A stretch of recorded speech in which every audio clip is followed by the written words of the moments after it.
저희는 지금 주일 오후를 이용해서 신앙의 본질은 무엇일까를 살피는 중입니다. 그동안 오랫동안 신앙해 오셨는데 신앙의 또 본질은 뭐야? 이렇게 생각하실 수 있는데 그동안 잘해왔던 신앙들 다시 한번 점검하고 확인하고 본래 그 본질 안에서 시작된 신앙들 다시 한번 점검한다 생각하시면 좋겠습니다. 간혹 좀 불편하고 어려운 부분들이 나타날 수 있는데 그걸 가지고 내 신앙을 한번 잘 살펴보신다면 유익이 있지 않을까 그런 생각이 듭니다. 오늘은 율법과 율법주의에 대해서 좀 살펴보려고 하는데 참 신앙이라는 것은 저희가 오후에 계속 다루고 있는데 내가 하나님 앞에서 말씀 안에서 참 신앙 안에 있다라는 것은 하나님 중심적인 삶을 산다는 겁니다. 그러니까 성경이 말하고 있는 신앙은 우리를 어디로 인도하는가? 하나님 중심적으로 살게 만든다 이 얘기입니다. 그러면 하나님 중심적으로 산다는 건 뭘까? 이거를 간략하게 세 가지 특징 정도로 좀 나눠본 겁니다. 첫 번째는 하나님의 자원으로 사는 겁니다. 저는 이 말을 좀 더 다르게 바꿔볼게요. 하나님으로 사는 겁니다. 내 안에 살아계신 하나님으로 사는 것이 하나님 중심적인 삶의 한 축이고, 또 하나는 내 목적, 내 계획, 내 뜻을 위해 사는 게 아니고 하나님의 목적, 하나님의 계획, 하나님의 뜻을 위해서 사는 게 성도의 삶입니다. 그리고 이 하나님의 목적을 이루기 위해서, 계획을 위해서 내 소견, 내 방법으로 하는 게 아니고 하나님의 방식으로 사는 것, 그것이 하나님 중심적으로 사는 겁니다. 다시 한번 정리해드리면 하나님 중심적인 삶은 하나님으로 사시는 겁니다. 여러분, 자기로 살지 마세요. 내가 없다는 게 아니라 예수님 분명히 얘기하셨죠. 자기를 부인하고 자기 십자가를 지라. 여러분, 우리 안에는 죄의 본성을 따르는 나와 성령이 함께 있습니다. 그 전투가 벌어지는 거예요. 그 전투 속에서 하나님으로 사셔야 됩니다. 나로 살지 마세요. 나로 사는 열매는 여러분들도 다 아세요. 오랫동안 살아오셔서 은혜가 걷히고 내가 나올 때 어떤 일들이 벌어지는지 누구보다 자기가 잘 알고 있어요. 여러분, 그렇게 살면 안 되는 거예요. 하나님으로 사셔야 돼요. 또한 내가 하나님이 이렇게 하면 좋아하시겠지라고 해서 여러분 소견을 가지고 하나님 목적과 계획을 재단하지 마세요. 끊임없이 고민하세요. 30년 전에 하나님 목적을 위해서 이렇게 살기로 결정하고 이런 일들을 하기 시작했다면 그것이 오늘도 바로 현재적으로 하나님의 목적을 위해 사는 삶인지 점검하세요. 저기 창고에 옛날에 그렇게 얘기했어 라고 넣어놓지 말고, 왜냐하면 주님이 우리 안에 사시니까요. 그리고 그걸 이룰 때도 다른 교회가 이렇게 하니까 우리가 머리를 짜보니까 이러니까 이런 방법이 좋겠다 하지 마시고, 하나님이 어떤 방법으로 하기를 원하실까를 기도하고 말씀을 통해서 찾아내면서 살아가는 게 성도의 삶이다. 이와는 반대로 성경을 보면 구약 성경에서도 그렇고 하나님 백성인데 하나님 백성으로 살지 않는 사람들이 나온다. 그러니 성경에 나오는 타락한 사람들은 불신자가 아니고 하나님을 안다고 하는 백성인데 거짓 신앙에 빠져서 우상 숭배하는 자들이었더라. 그 우상 숭배하는 자들은 여호와 하나님도 섬기고 우상도 섬기는 신앙을 갖고 있었다. 그렇게 할 수 있었던 이유가 뭔가? 신앙이 타락하면 자기 중심적인 삶을 살게 만들기 때문입니다. 그래서 구약성경에서 끊임없이 뭐라고 얘기하냐면 자기 소견에 따라 사는 사람들, 이거는 이기적인 사람이 아니라고 말씀드렸어요. 내가 살아온 경력, 경험, 배운 거를 가지고 이렇게 하면 좋겠다라고 자기가 기준대에서 살아가는 사람이에요. 그런 사람들을 자기중심적인 삶을 사는 거고, 이거는 가짜 신앙이다 성경이 말하고 있어요. 그런 가짜 신앙의 특징은 뭐냐? 자기로 사는 거예요. 자기로. 하나님으로 사는 게 아니라 나의 어떠함을 가지고 사는 거예요. 그리고 어떻게 사는가? 내가 세운 목적을 위해 사는 거예요. 내가 목적을 딱 세워놓고 하나님 이거 좋아하시겠지? 하나님 도와주세요. 이게 구약에서도 발견되고 신약에서도 발견되는 사람들의 삶이었어요. 이 사람들은 다 하나님 백성들이었습니다. 그리고 자기가 목적을 세워놓고 자기가 생각하는 방법을 딱 정해놓고 하나님 이거 며칠까지 해주셔야 돼요. 이런 방식으로 기도하고 신앙생활했던 게 거짓 신앙측에 있었던 사람들이에요.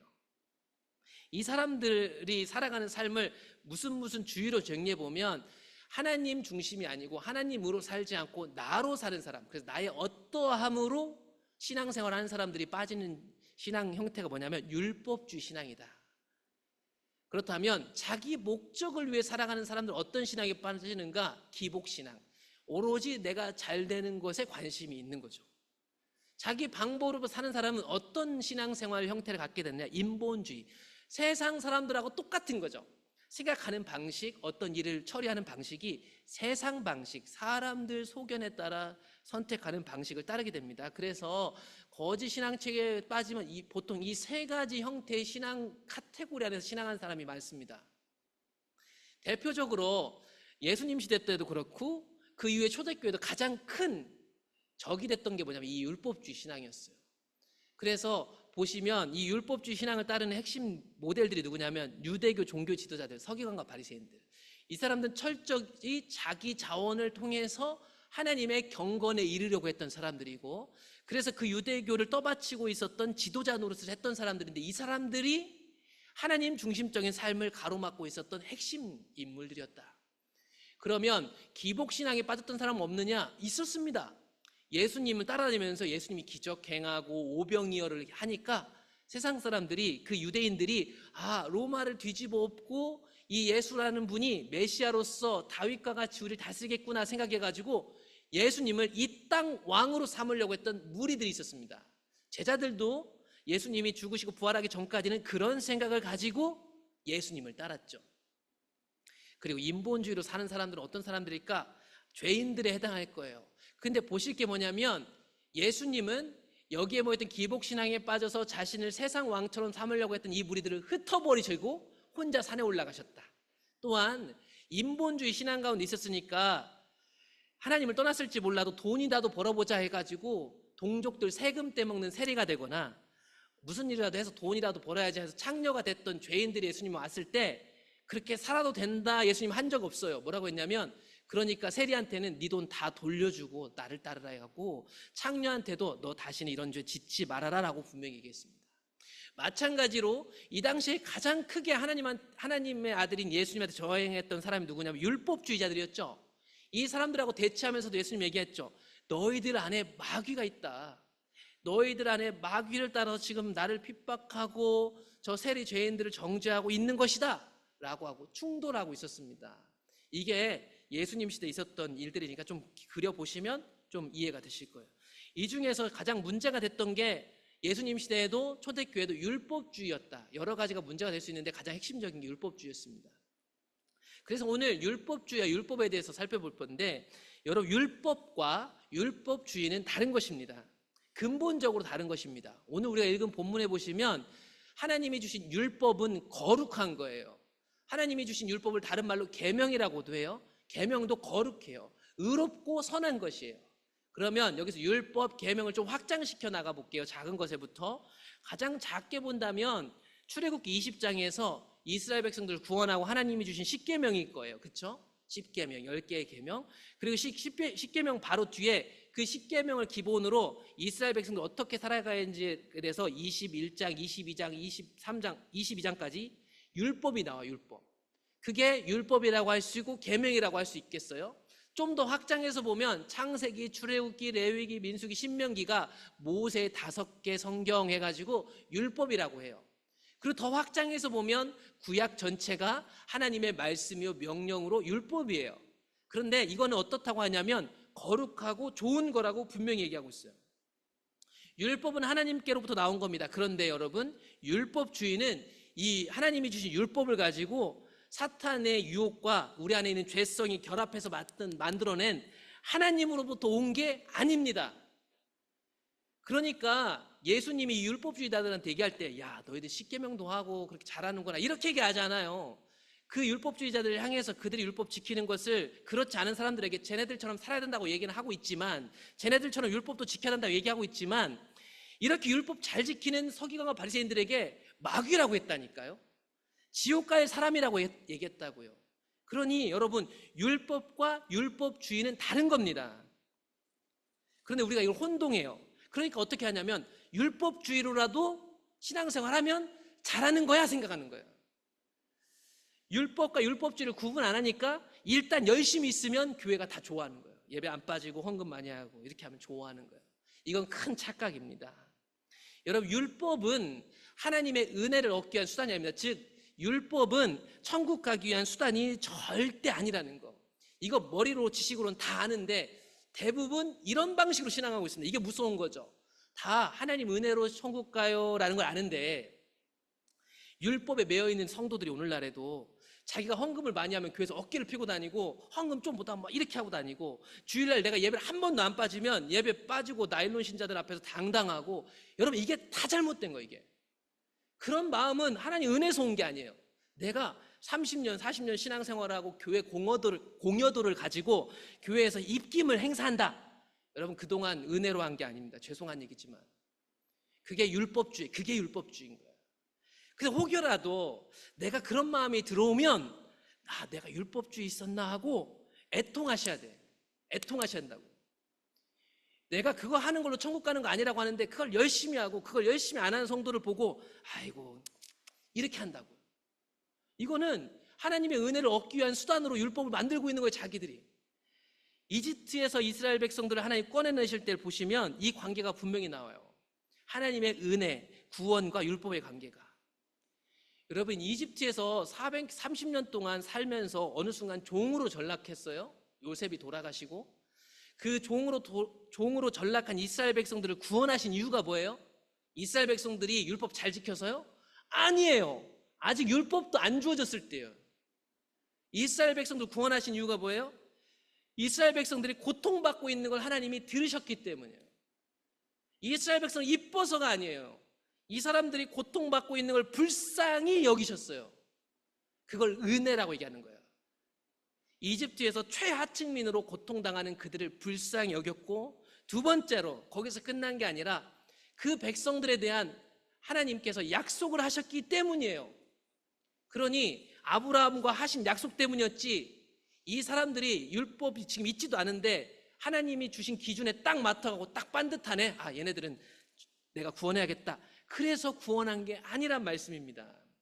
그래서 보시면 그들의 고통을 하나님 들으셨고 하나님이 창세기에서 아브라함하고 하신 약속을 기억하셔가지고 약속하셨기 때문에 구원해 주시는 거지 내가 빤듯하고 주일날 안 빠지고 헌금 많이 하고 교회 봉사 많이 해서 구원하신 것이 아니다. 전적으로 하나님의 은혜로 구원받았습니다. 그 은혜로 구원받은 그들을 하나님이 꺼내내셔가지고 하나님의 산에 이르죠. 모세가 다 그분들 장정만 60만 명, 어른까지 한 200만 명이 넘는 사람들 데리고 하나님이 오라고 한 하나님의 산에 가요. 갔더니 하나님이 얘기하죠. 내가 이집트 사람에게서 어떻게 행하였고 열장을 행하면서 내가 너희를 어떻게 독수리 날개로 업어 내게로 인도하였음을 너희가 보았다. 그럼 이 사람들 하나님의 은혜를요 봤어요. 10개 재앙을 이집트에 내리고 그 재앙을 통과한 자신들, 홍해바다를 걷는 자신들, 홍해바다에 빠져 죽은 이집트 군인들을 보면서 하나님이 나에게 은혜로 구원하셨다는 걸 눈으로 봤다니까요. 이제 봤으니까 됐어요. 봤죠? 봤고 그분이 온 세계의 주인인 걸 다 알게 됐어요. 그 하나님이 이 이스라엘 백성 제안을 합니다. 다 봤지? 어때? 이제 나하고 약속하겠니? 이렇게 그래요. 약속. 너희가 내 말을 잘 듣고 내 언약을 지키면 너희는 모든 민족 중에서 내 소유가 될 것이다. 하나님의 소유가 된다는 건 이런 거란다. 제사장 나라가 되는 거야. 거룩한 백성이 되는 거야. 그러니까 세상에 여러 나라가 있어요. 여러 나라가 있는데 여러 나라들이 하나님 뜻대로 예배할 수 있는 제사장 노릇하는 나라가 되는 거예요. 세상엔 여러 백성들이 있어요. 그런데 그들과는 다른 구별된 다른 백성이 되는 거래요. 그게 뭘까? 막연하지 않았어요. 하나님이 20장부터 알려주셨거든요. 그게 율법이었어요. 나 외에는 다른 신들을 두면 안 된다. 우상을 만들지 말라. 십계명과 이제 20장부터 23장까지 나오는 하나님이 하나님 백성이면 이렇게 살아야 된다라고 하는 율법을 그때서 주신 거예요. 그럼 다시 한번 볼까요? 이런 율법을 주시고 여기 나와 있는 걸 잘 지켰으니까 구원하셨나요? 아니요.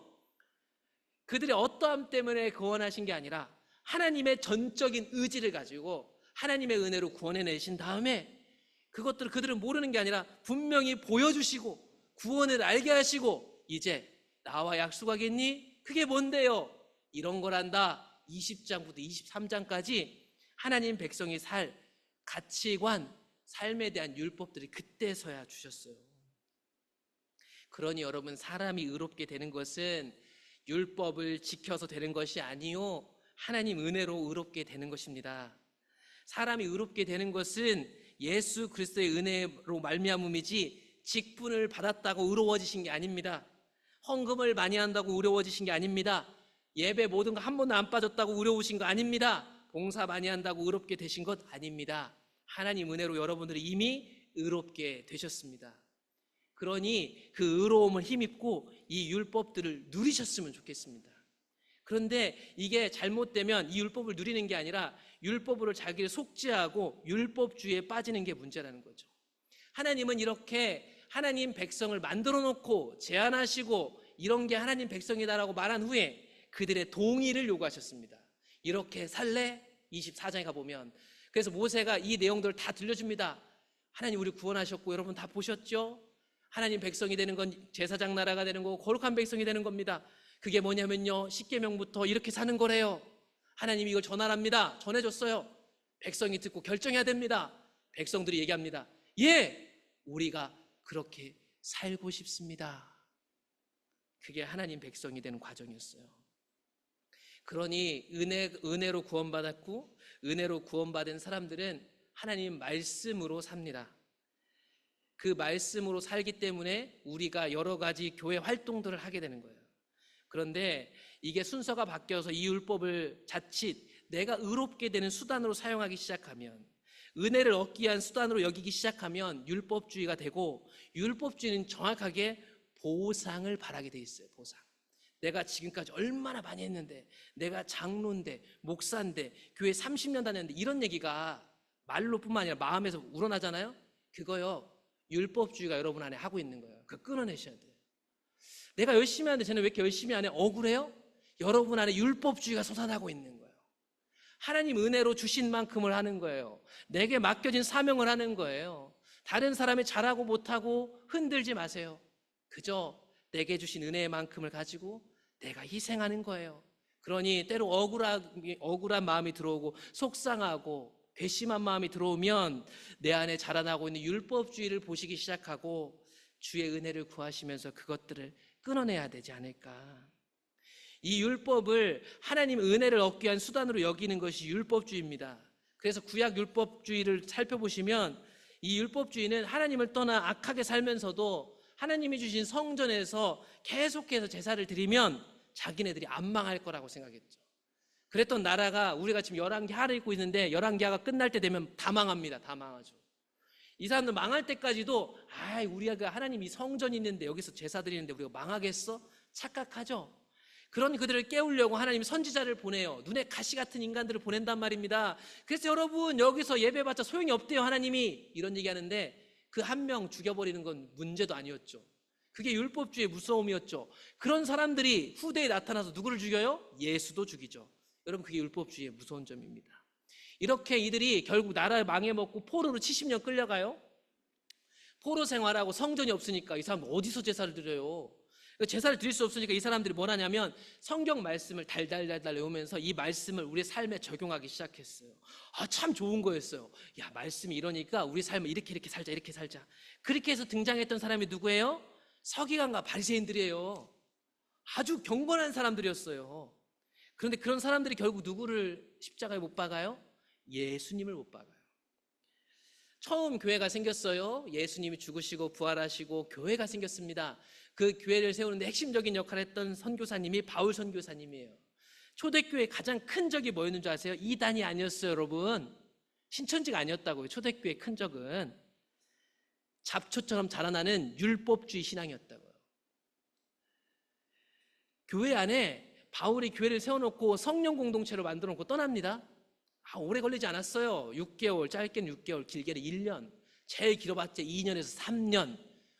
그렇게 바울이 성령 받게 하고 말씀으로만 양육해 놓으면 사람들이 자라났어요. 근데 그 안에 독버섯들이 자라났어요. 그게 뭐였냐면 율법주의자들이 일어나기 시작했죠. 그래서 갈라디아 교회에 바울이 편지를 보내는 거예요. 어리석은 갈라디아 사람들아, 예수 그리스도 십자가에 못 박히신 것이 너희 눈앞에 밝게 보이는 거는 누가 너희를 꾀더냐. 여러분 교회 안에서 율법주의 신앙으로 사람을 꾀는 존재들이 있었다. 누구라고 생각하지 말고 그게 내가 될 수 있어요. 내가 사람들을 꿰는 거예요. 이게 진짜 무서운 거예요. 내가 교회를 위해서 했다고 생각했는데 아니에요.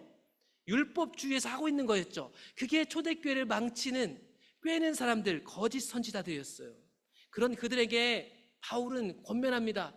여러분이 성령 받은 것이 율법의 행위롭니까? 아니면 듣고 믿음이롭니까?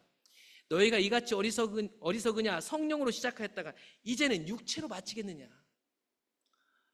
예수 믿고 성령 받아서 교회가 됐습니다.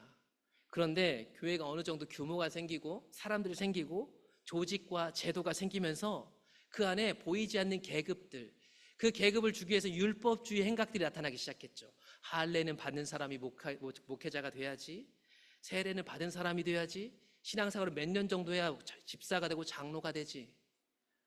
여러분, 이게 나쁜 게 아닌데요, 어느 순간 성령을 잃어버리고 교회가 그런 방식으로 일꾼이 세워지고 그런 일꾼들이 하나님과의 관계도 없이 일들을 하더라. 이런 상황들이 펼쳐졌다는 거예요. 심지어 저 같은 목사까지도.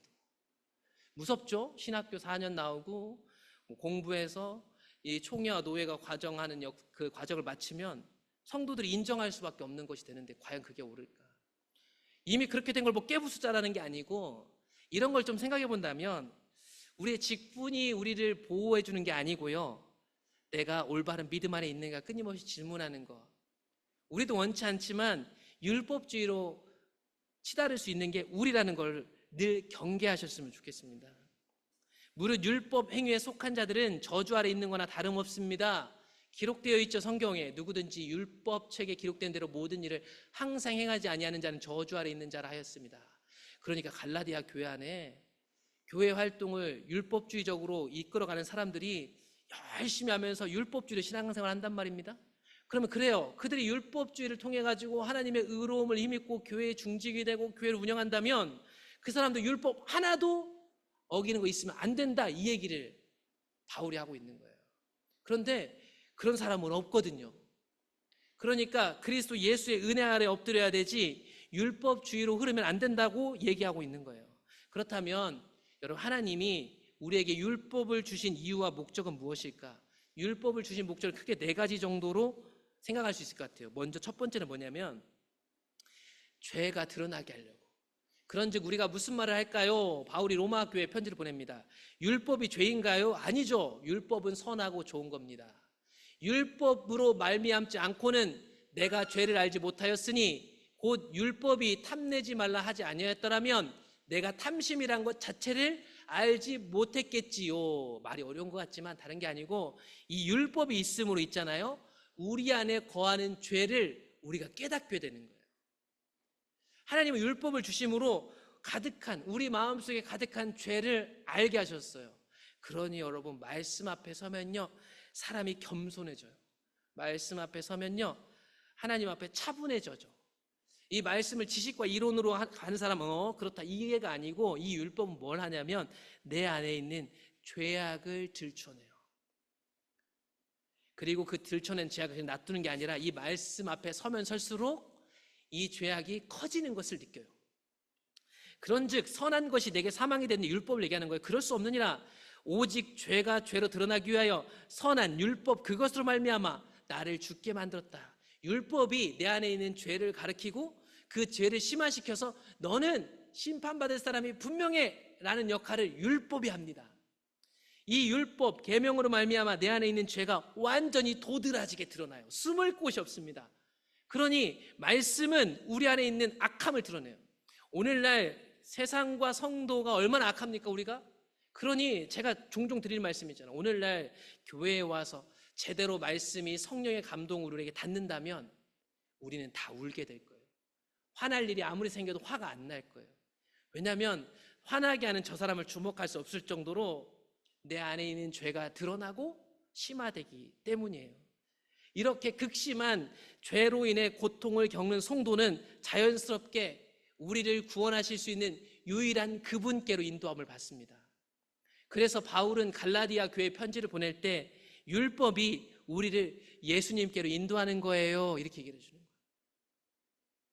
그래서 이 율법으로 인해서 검디 검은 나가 발견됐을 때 우리는 예수님을 찾게 됩니다.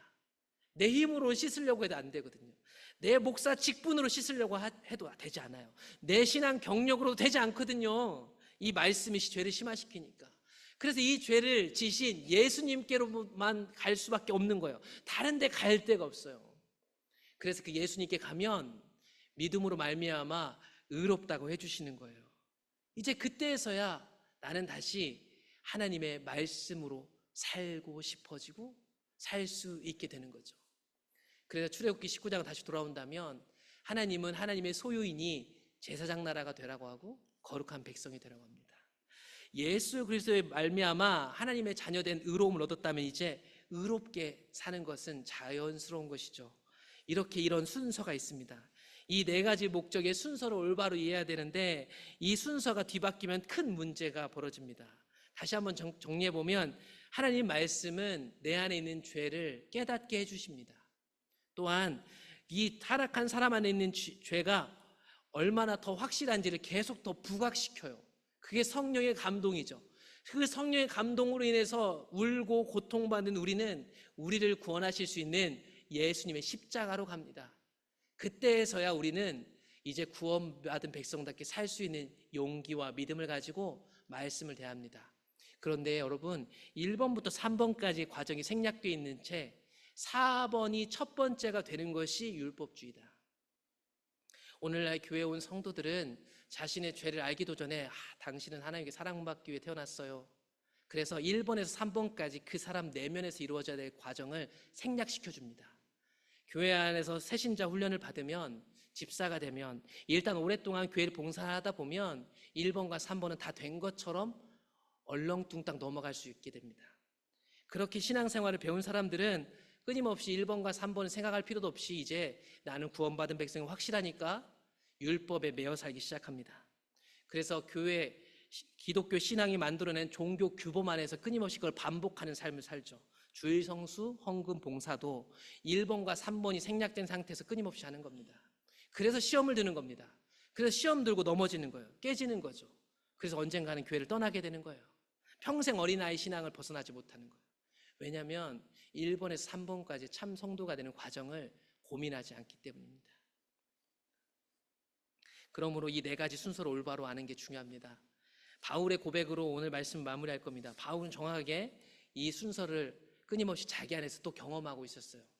그래서 로마 교회에 편지를 보낸 로마서 7장에 보면 다시 한번 바울의 고백을 들어보시면 우리가 하나님 말씀은 신령한 것인 줄 잘 알고 있습니다. 그런데 하나님 말씀과 별개로 나는 어떤 사람인가? 죄 아래 놓여있는 인간에 불과하다. 내 안에 죄가 있더라. 내 안에 있는 죄를 신령한 하나님 말씀이 깨닫게 하시더라. 내 안에 있는 성령이 내 안에 있는 죄를 말씀을 통해 깨닫게 하시더라. 내가 교회를 아무리 많이 세우고 선교를 하고 목숨을 걸어도 내 안에 있는 죄가 보이더라. 말씀 앞에. 그것이 거기서 끝나는 게 아니라 그것이 바울을 원통하게 했습니다. 왜냐하면 그것이 상당히 심각했기 때문이죠. 내 속 곧 내 육신에 선한 것이 거하지 아니하는 줄을 아노니 원함은 내게 있으나 선을 행할 수 있는 것은 내게 아무것도 없구나. 내 안에 죄가 있는 걸 알겠는데 이거를 교회를 더 세운다고 봉사 많이 한다고 이거를 어떻게 내 힘으로 할 수 없는 것을 깨달은 거죠. 말씀 앞에 서면 설수록 내 안에 죄성이 부각되는 것을 견딜 수가 없었습니다. 그래서 그는 고백합니다. 나는 비참한 사람이구나. 나는 어디로 도망하면 될까? 나는 분명히 지옥 갈 사람이 분명한 것처럼 이 죄의 심각성이 내게 가득하구나. 자신의 비참함을 고백합니다. 그런데 여기서 끝나지 않고 이 비참함이 끝나고 나자 바로 25절에 바로 이 비참함에서 끝내서 좌절하는 게 아니라 바울은 얘기합니다. 그래서 나는 우리 예수님 때문에 하나님께 감사하게 되었습니다.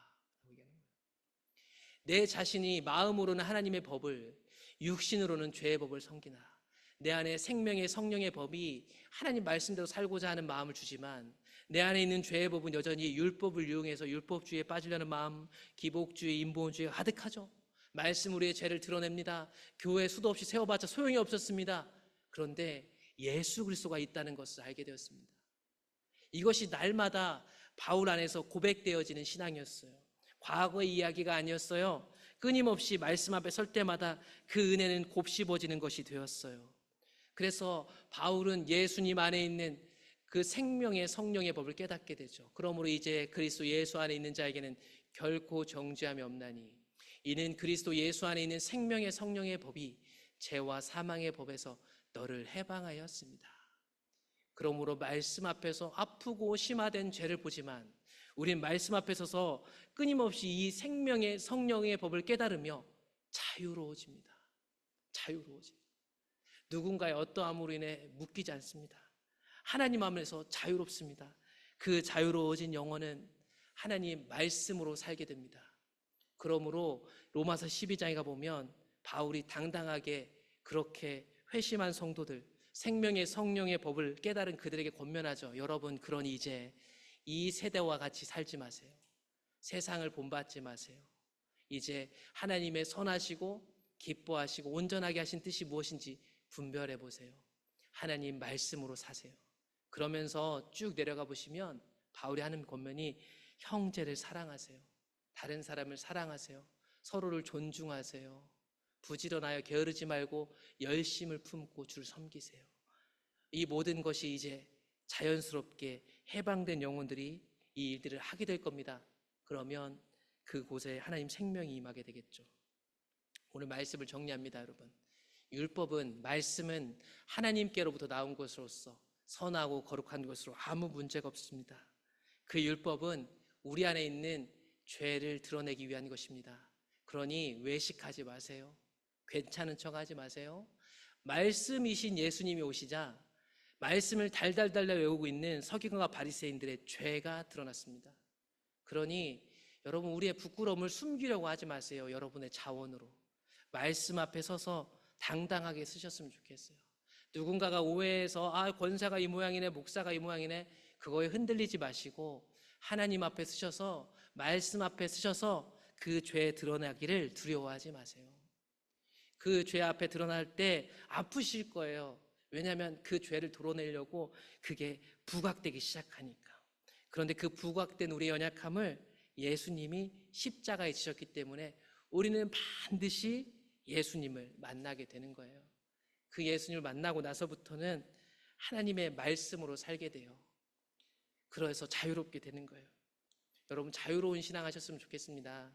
목사 때문에 시험 들거나 목사 때문에 너무 은혜도 받지 마시고 하나님으로부터 은혜를 받아, 말씀으로부터 은혜를 받으셔야 됩니다. 저는 저한테 은혜 받았다고 해도 기분 좋지 않아요. 왜냐하면 누군가로부터 은혜 받고 시험 등을 할 일이 아니거든요. 주님이 우리 위해 십자가를 지셨습니다. 연약한 자가 있다면, 혹시 저로 인해 시험 든다면 불쌍한 저를 위해서 기도해 주시고 오직 예수 그리스도로부터 은혜를 받으시면 돼요. 율법을 하나님의 은혜를 얻기 위한 수단으로 여기기 시작하신다면 율법주의에 빠진 겁니다. 적지 않은 성도들과 오늘날 교회 지도자들이 이 율법주의에 빠져 있는데 깨닫지를 못합니다. 특히 목사, 저 같은 목사들이 가장 깨닫지 못하죠. 자기 율법주의로 외식하고 있는지 깨닫지 못합니다. 그러니 여러분들의 교회 목사님들을 위해서 기도해 주셔야 돼요. 더 특별히 기도해 주셔야 됩니다. 그리고 교회 중직들을 위해서 기도해 주시고 여러분 자신을 위해서도 기도해 주신다면 율법주의를 극복하고 말씀의 능력을 따라 성령의 사람으로 열매 맺는 교회와 성도가 되지 않을까, 그런 생각을 합니다.